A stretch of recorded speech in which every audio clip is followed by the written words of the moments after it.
This YouTube video is part of something big.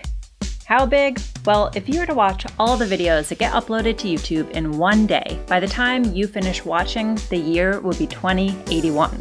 400 hours of video are uploaded every minute. That's like watching over 184 movies.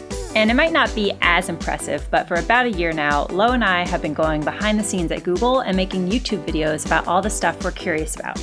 And so, of course, we wanted to know, how does YouTube actually work? So we tracked down a few YouTube engineers and got them to tell us. There's just way too much cool stuff for one video, so we made two. Part 1, which you're watching now, is what happens when you upload a video.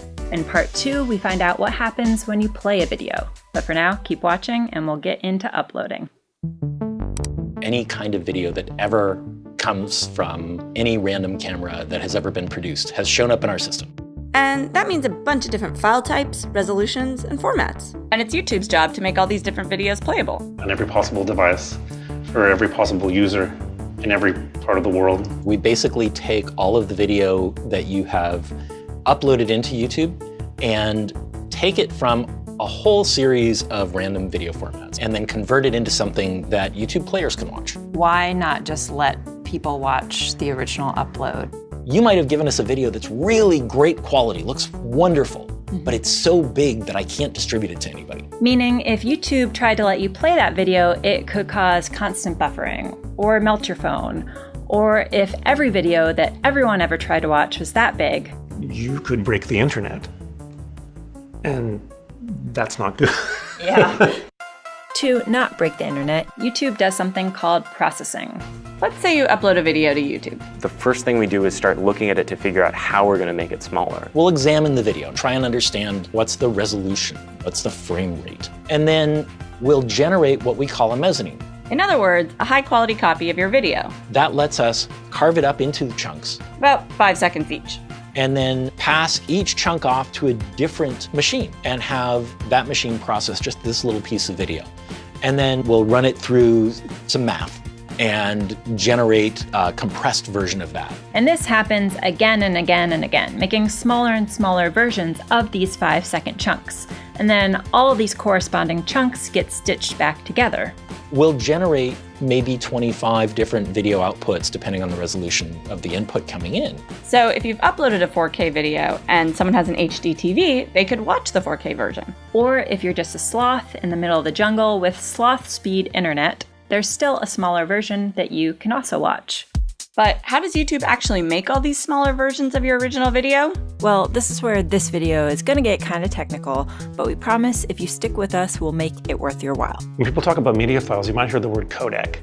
And codec is sort of a jargon shorthand for compression and decompression. And using a bunch of clever math can shrink a file down to make it much smaller. You can get hundreds of times smaller without any visual loss in quality, just because that's the way our brain sees things.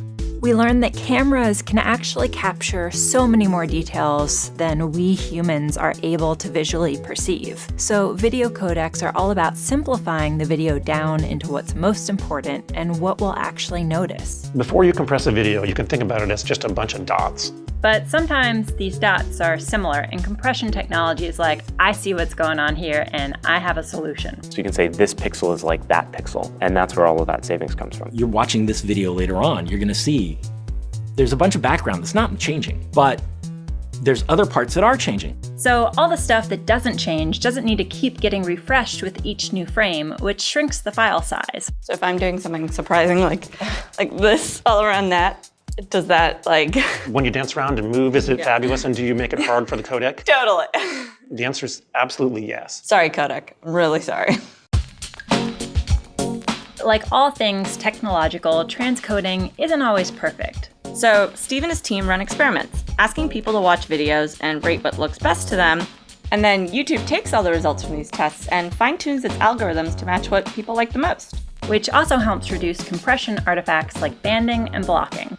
A sunset is a great example of something where you'd see banding. So something that should be a nice smooth gradation of colors or brightness will turn into separate little chunks, and you'll see bands across it.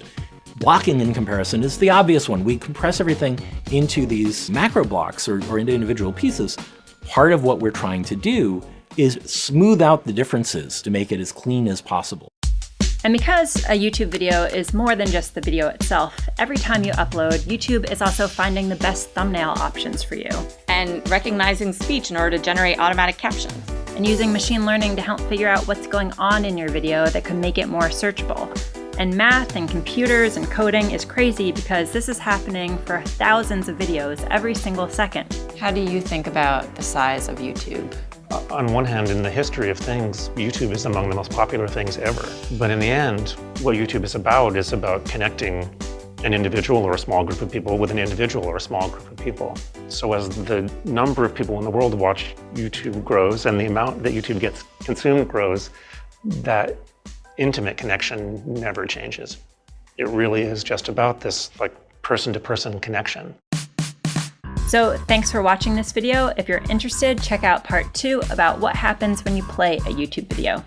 And if you dig what we're doing, subscribe, because we really like breaking down technology, and we hope you do too. And also dancing. Compression dance. Ooh, these dance moves are so hard to compress. Deal with that, YouTube.